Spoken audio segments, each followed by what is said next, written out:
एक तरफ भारत के साथ चीन के रिश्ते सुधर रहे हैं, लेकिन दूसरी तरफ चीन की चालबाजियां कम होने का नाम नहीं ले रही हैं। चीन से बॉर्डर पर चीजें सामान्य होने की दिशा में कितनी भी तेजी से आगे बढ़ें, लेकिन उस पर भरोसा तो नहीं ही किया जा सकता है।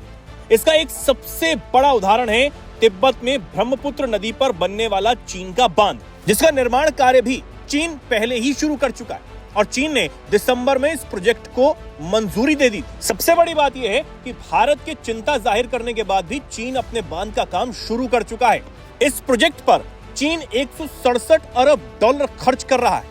चीन का कहना है कि इस बांध से इलेक्ट्रिसिटी प्रोडक्शन से तिब्बत में स्थानीय बिजली की जरूरतों को पूरा किया जाएगा, लेकिन इससे सबसे बड़ा खतरा भारत को है। इसे वाटर बम भी कहा जा रहा है, क्योंकि यहां से छोड़ा गया पानी भारत के लिए बड़ी परेशानी पैदा कर सकता है।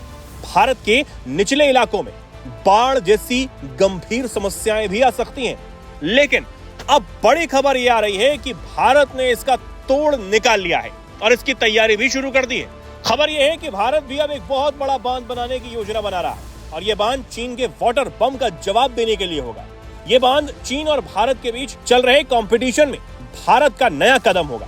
भारत का कहना है कि यह नया बांध चीन के एक बड़े बांध का मुकाबला कर सकता है। अब भारत का यह बांध अरुणाचल प्रदेश में होगा, जहां एक विशाल जलाशय बनाने पर भारत विचार कर रहा है। यह जलाशय 4 मिलियन ओलंपिक आकार के स्विमिंग पूल जितना बड़ा होगा। यह जलाशय 280 मीटर यानी 918 फुट ऊंचे बांध के पीछे बनेगा। भारत के प्लान को समझें तो भारत का बांध 9.2 बिलियन क्यूबिक मीटर का एक विशाल जलाशय बनाएगा। इससे 11,200 से 11,600 मेगावाट पन बिजली पैदा की जा सकती है। यह इसे देश का सबसे शक्तिशाली बांध भी बना देगा। इससे भारत के कोयले पर निर्भर बिजली ग्रिड से होने वाले उत्सर्जन को कम करने में भी बड़ी मदद मिलेगी। चीन जो बांध बना रहा है उसे वाटर बम क्यों कहा जा रहा है, इसे भी समझिए। दरअसल चीन जिस नदी पर बांध बना रहा है वो ब्रह्मपुत्र की एक सहायक नदी है।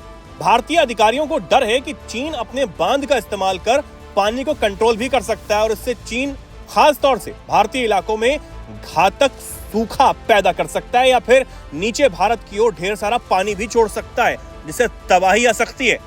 अब ये बांध आने वाले समय में भारत चीन के रिश्तों पर सीधा असर भी डाल सकता है और फिर से एक बड़े तनाव का कारण भी बन सकता है, क्योंकि ब्रह्मपुत्र नदी तिब्बत में कैलाश पर्वत के पास एंग्सी ग्लेशियर से निकलती है। इसे चीन में यारलुंग तसांगपो के नाम से जाना जाता है। ये नदी तिब्बत से 3000 किलोमीटर की दूरी तक प्रवाहित होते अरुणाचल प्रदेश, आसाम होते हुए बांग्लादेश में पहुंचती है।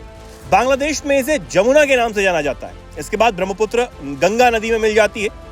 अब चीन के इस प्रोजेक्ट का अब तक भारत में विरोध तो जमकर हो रहा था, लेकिन अब भारत ने इसका तोड़ भी निकाल लिया है और चीन के इस बांध का मुंह तोड़ जवाब देने की तैयारी भी कर ली है। अब इस प्लान पर चीन की तरफ से क्या प्रतिक्रिया सामने आती है या नहीं आती है, ये देखने वाली बात होगी, और यह भी कि क्या भारत का यह प्लान चीन के मंसूबों पर पानी फेर पाएगा या नहीं।